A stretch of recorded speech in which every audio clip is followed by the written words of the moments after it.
Vijayawada university మంచి భవిష్యత్తు కోసం తెలుగు విద్యార్థులు ఇష్టపడే యూనివర్సిటీ.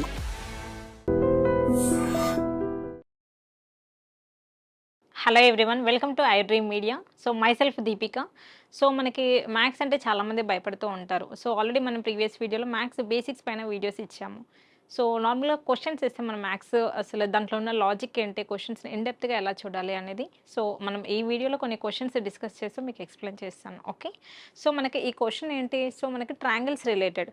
ఫస్ట్ మనం ఈ క్వశ్చన్ డిస్కస్ చేయడానికంటే ముందు అసలు ట్రయాంగిల్ అంటే ఏంటి, దాని యొక్క ప్రాపర్టీ గురించి డిస్కస్ చేద్దాం. Okay,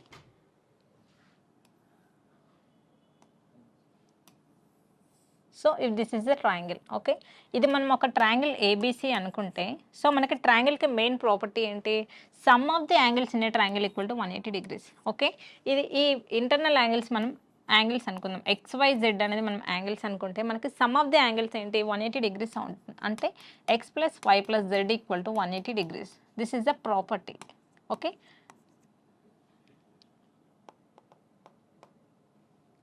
equal to 180 degrees.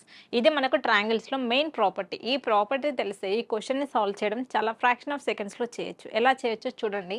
So నేను ఏమంటున్నాను, అన్ని యాంగిల్స్ని యాడ్ చేసి మనకు 180 degrees రావాలి అంటున్నాను. బట్ క్వశ్చన్లో ఏమి ఇచ్చాడో చూద్దాం ఒకసారి. In a triangle 2 angles are 116 degrees and 30 degrees, then the third angle is. చాలామంది క్వశ్చన్ ఎలా చేస్తారో చెప్తాను, తర్వాత షార్ట్కట్ మెథడ్ మీకు ఎక్స్ప్లెయిన్ చేస్తాను. ఓకే, ఈ క్వశ్చన్ని చూడండి, చాలామంది ట్రయాంగిల్ వేస్తారు. ఫస్ట్ జనరల్ మెథడ్లో చూద్దాం. ఓకే, ఒకటి 116 degrees, next one is 30 degrees, and ఇది మనం ఎక్స్ అనుకుంటే ఈ ఎక్స్ వాల్యూ మనల్ని అడుగుతున్నాడు. ఫర్ ఎగ్జాంపుల్, సో జనరల్గా ఎలా చేస్తారు, షార్ట్కట్ మెథడ్ తెలియని వాళ్ళు some of the angle equal to 180 కాబట్టి so 116 degrees + 30 degrees plus X equal to 180 అని చేసి సో దీన్ని యాడ్ చేసి సో ఈ వాల్యూని అటు పంపిస్తారు. సో ఇదంతా చేస్తేనే మనకి ఎక్స్ వాల్యూ వస్తుందా అంటే రాంగ్. ఓకే, ఇలా కూడా వస్తుంది, కానీ ఇలా చేయడం వల్ల ఏమవుతుందంటే ఎవరైతే కాంపిటేటివ్ ఎగ్జామ్స్కి ప్రిపేర్ అవుతారో వాళ్ళకి టైం అనేది చాలా వేస్ట్ అవుతుంది. బట్ చాలా ఈజీగా ఎలా చేయొచ్చు మరి ఇలాంటి క్వశ్చన్స్ని అంటే చూడండి, మనం ఎప్పుడైనా సరే కాంపిటేటివ్ ఎగ్జామ్స్కి ప్రిపేర్ అయ్యేటప్పుడు షార్ట్ కట్స్ అనేవి చాలా ఇంపార్టెంట్. బేసిక్ మెథడ్ మనకు తెలిసి ఉండాలి, బట్ బేసిక్ మెథడ్లోనే చేయడం వల్ల మనకు టైం అనేది చాలా వేస్ట్ అవుతుంది. బట్ మరి ఈ క్వశ్చన్ని చాలా ఈజీగా ఎలా సాల్వ్ చేయాలి చూడండి. మనకి ప్రాపర్టీస్ తెలుసు, సమ్ యాడ్ చేస్తే మనకు 180 రావాలి అని. చూడండి నేను ఇక్కడ ఏమంటున్నాను, ఫస్ట్ ఇది ఇచ్చిన యాంగిల్స్ ఏంటి మనకి, ఇక్కడ చూడండి మనకు 116 ఇచ్చాడు. ఇచ్చిన 2 యాంగిల్స్ ఏంటి, ఇదేమో 116, ఇదేమో 30 degrees కదా. మనకు కావాల్సింది ఏంటి, టోటల్ చేస్తే నాకు 180 రావాలి. చూడండి ఇక్కడ 6 ఉంది అవునా, 6కి మనం ఎంత యాడ్ చేయాలి, లాస్ట్ డిజిట్ 4 యాడ్ చేస్తేనే కదా మనకు 0 అనేది వచ్చేది. ఓకేనా, యూనిట్స్ ప్లేస్లో 4 ఉన్న ఆప్షన్స్ ఏంటి, ఆప్షన్ 3 అండ్ ఆప్షన్ 4. ఓకేనా, బట్ ఈ రెండిట్లో మన ఆన్సర్ ఏదై ఉంటుంది ఒకసారి చూడండి. ఇక్కడ 116 130 కదా, ఇది ఆల్రెడీ 10 అనుకున్నాం ఫర్ ఎగ్జాంపుల్. ఓకేనా, ఇది 16 + 30 ఏమవుతుంది 46 ఫర్ ఎగ్జాంపుల్. ఇది 146 అయితే ఓకే మనకు సమ్మే 180 రావాలి. అంటే ఏంటి, ఇది చూడండి 60స్లో ఉంది, ఇది ఆల్రెడీ 40స్లో ఉంది, అది 60స్లో, అంటే మనకు వాల్యూ ఏమవుతుంది సమ్ చేస్తే 200+ అయిపోతుంది. సో డెఫినెట్గా మనం ఆన్సర్ అనేది తీసుకోవద్దు, ఓన్లీ 34 degrees మాత్రమే తీసుకోవాలి. జస్ట్ మనం క్వశ్చన్ చూస్తేనే చాలా ఈజీగా ఇలా సాల్వ్ చేయొచ్చు. ఓకేనా, కావాలి అంటే చూడండి 116 + 34 ఏమవుతుంది మనకి +30. ఇది ఆల్రెడీ క్వశ్చన్లో ఇచ్చారు. నేను ఏమంటున్నా 6కి 4 యాడ్ చేస్తేనే కదా మనకు 0 అని వచ్చేది. ఇది ఆల్రెడీ క్యారీ 1, 3 + 1 4, నెక్స్ట్ 4 + 4 8, 180 degrees. ఇదంతా థియరికల్గా చేయడం బదులు సో క్వశ్చన్ చూస్తేనే మనం చాలా ఈజీగా చేయొచ్చు. ఓకే, నెక్స్ట్ క్వశ్చన్ చూడండి, మనకి రాంబస్ నుంచి ఒక క్వశ్చన్ ఉంది. ఎలా ఉంది అసలు చాలామందికి మెన్సురేషన్ 2D నుంచి క్వశ్చన్స్ ఇస్తే ఎలా చేయాలి ఈజీగా చూడండి. ఫస్ట్ మనం ఈ క్వశ్చన్ సాల్వ్ చేయడానికంటే ముందు ఒక్కొక్కసారి క్వశ్చన్లో చూడండి, if the diagonals of a rhombus are 48 cm and 20 cm, then perimeter of the rhombus is. మనకేమడుగుతున్నాడో ఈ క్వశ్చన్ అనేది పెరిమీటర్ రిలేటెడ్. అసలు ఫస్ట్ ఈ క్వశ్చన్ని సాల్వ్ చేయాలంటే పెరిమీటర్ అంటే ఏంటో ఫస్ట్ నాకు తెలియాలి కదా. ఫస్ట్ మీకు పెరిమీటర్ పైన ఎక్స్ప్లెనేషన్ ఇస్తాను. ఓకేనా, మీరు ఏ షేప్ అయినా తీసుకోండి. ఫర్ ఎగ్జాంపుల్ ఇది రెక్టాంగిల్ అనుకోండి. ఓకేనా, ఈ రెక్టాంగిల్కి పెరిమీటర్ ఎలా ఫైండ్ అవుట్ చేస్తాం, పెరిమీటర్ అంటే ఏం లేదు, సమ్ ఆఫ్ ఆల్ సైడ్స్. ఇచ్చిన అన్ని సైడ్స్ మనం యాడ్ చేసి దాన్ని మనం పెరిమీటర్ అంటాం. ఫర్ ఎగ్జాంపుల్ ఇక్కడ నుంచి నేను స్టార్ట్ చేసి ఇదంతా నేను యాడ్ చేస్తే ఈ లెంత్ మొత్తాన్ని అదే నాకు పెరిమీటర్ అవుతుంది. ఓకేనా? సో ఇంతే పెరిమీటర్ అంటే. ఫస్ట్ మీనింగ్ తెలియాలి.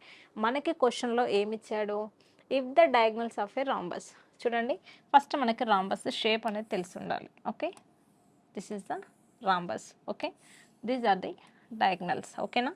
మనకి క్వశ్చన్స్ సాల్వ్ చేయాలంటే ఫస్ట్ దానిలో ఉన్న బేసిక్ ప్రాపర్టీస్ అనేది మనకు తెలియాలి. ఓకేనా? ఇప్పుడు మనకి ఏబిసిడి అనేది ఒక రాంబస్ అనుకుంటే, ఏబిసిడి అనేది మనకి రాంబస్. ఓకేనా? మనకి డయాగ్నల్స్ రిలేటెడ్ ఇచ్చాడు కదా, డయాగ్నల్స్ అనేవి ఎలా ఉంటాయి, ఎగ్జాక్ట్లీ మిడిల్లో మనకి మీట్ అవుతాయి. అంటే ఇక్కడ నుంచి ఇక్కడ వరకు ఎంత డిస్టెన్స్ ఉంటుందో ఇక్కడ నుంచి ఇక్కడ వరకు కూడా మనకి అంతే డిస్టెన్స్ ఉంటుంది, సేమ్. సో ఇక్కడ నుంచి ఇక్కడ వరకు మనకి డిస్టెన్స్ ఏముంటుందో ఇక్కడ నుంచి ఇక్కడ వరకు కూడా మనకి అదే డిస్టెన్స్ ఉంటుందని ఈ ప్రాపర్టీ మనకి తెలియాలి. మనకి ఏమంటున్నాడు, డయాగ్నల్స్ యొక్క లెంత్ ఇచ్చాడు, అంటే 48 ఇచ్చాడు. ఈ టోటల్ నేను 48 అనుకుంటే, ఫర్ ఎగ్జాంపుల్ ఈ టోటల్ హైట్ నేను 48 అనుకుంటే ఇక్కడ వరకు, ఇది ఏమవుతుంది, ఇది మీడియన్ అంటున్నాను కదా. మీడియన్ అంటే ఏంటి, ఇక్కడ ఎంత ఉంటుందో ఇక్కడ కూడా అంతే ఉంటుంది. అంటే ఇది 24 అయితే ఇది కూడా 24. ఫస్ట్ మీనింగ్ తెలియాలి. నెక్స్ట్ ఏమంటున్నాడు, సెకండ్ డయాగ్నల్ లెంత్ ఎంత ఇచ్చాడు, 20 సెంటీమీటర్స్ ఇచ్చాడు. అంటే ఏంటి, ఈ డయాగ్నల్ లెంతే కదా, ఇక్కడ నుంచి ఇక్కడ వరకు మనకు 20 అని ఇచ్చాడు. అవునా? టోటల్ 20 అయితే ఇక్కడ నుంచి ఇక్కడ వరకు 10, ఇది కూడా మనకు 10 అనేది ఉంటుంది. ఓకేనా? మనకి ఏం అడుగుతున్నాడు, find the perimeter of the rhombus. Perimeter find out చేయాలంటే ఫస్ట్ నాకు సైడ్ తెలిస్తాను. పెరిమీటర్ అంటే ఏంటి, ఫర్ ఎగ్జాంపుల్ నేను ఇక్కడ నుంచి స్టార్ట్ చేస్తాను. ఈ సమ్ ఆఫ్ ఆల్ సైడ్స్, ఈ మొత్తం సైడ్స్ని సమ్ చేస్తే వచ్చేదే కదా నాకు పెరిమీటర్ అంటే. అవునా? మరి అలా అడిషన్ చేయాలంటే బట్ నాకు సైడ్ తెలియాలి కదా, మరి సైడ్ ఎలా ఫైండ్ అవుట్ చేయాలి? ఓకే, చూడండి, ఈ క్వశ్చన్ని చాలా ఈజీగా ఎలా సాల్వ్ చేయొచ్చు అంటే, ఫస్ట్ నేను జస్ట్ ఈ ట్రయాంగిల్, ఇది ఓ అనుకుంటున్నాను, ఏఓడి అనే ఒక ట్రయాంగిల్ నేను తీసుకుంటున్నాను. Okay, this is AOD.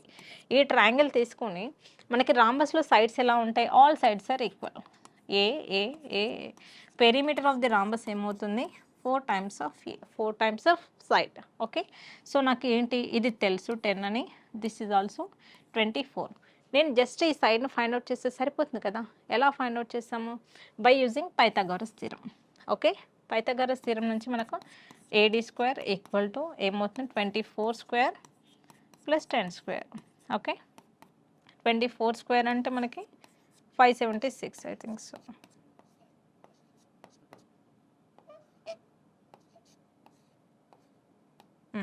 AD² means 576.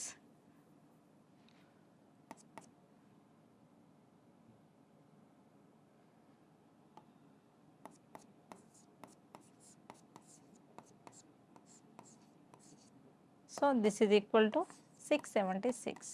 Okay. So AD² నుంచి మనకి 676 అంటే, so we can find the AD value easily. So ఈ రకంగా మనం ఏ వాల్యూ అనేది ఫైండ్ అవుట్ చేసి ఇక్కడ మనం సబ్స్టిట్యూట్ చేస్తే వచ్చేది మనకు పెరిమీటర్. ఓకేనా? ఫస్ట్ మనకు క్వశ్చన్ చూడగానే లాజిక్ అనేది రావాలి, ఏమి ఇచ్చాడో మనం ఎలా ఫైండ్ అవుట్ చేయాలి. ఈ మెథడ్ అనేది మనకు క్లియర్గా ఉంటే సో మనం వాల్యూస్ అనేది చాలా ఈజీగా సాల్వ్ చేయొచ్చు. సో మ్యాథ్స్ బేసిక్ క్లాసెస్తో పాటు అర్థమెటిక్ పైన మనం ఆన్లైన్ క్లాస్ అనేది కండక్ట్ చేస్తున్నాం. సో మ్యాథ్స్ అంటే భయపడే వాళ్ళందరికీ కూడా ఫస్ట్ స్టార్టింగ్ నుంచి అసలు మ్యాథ్స్ బేసిక్స్ నుంచి మన క్లాస్ అనేది ఉంటాయి. సో ఇంట్రెస్ట్ ఉన్న వాళ్ళంతా కూడా కింద స్క్రోల్ అవుతున్న నెంబర్కి కాల్ చేయండి. Thank you.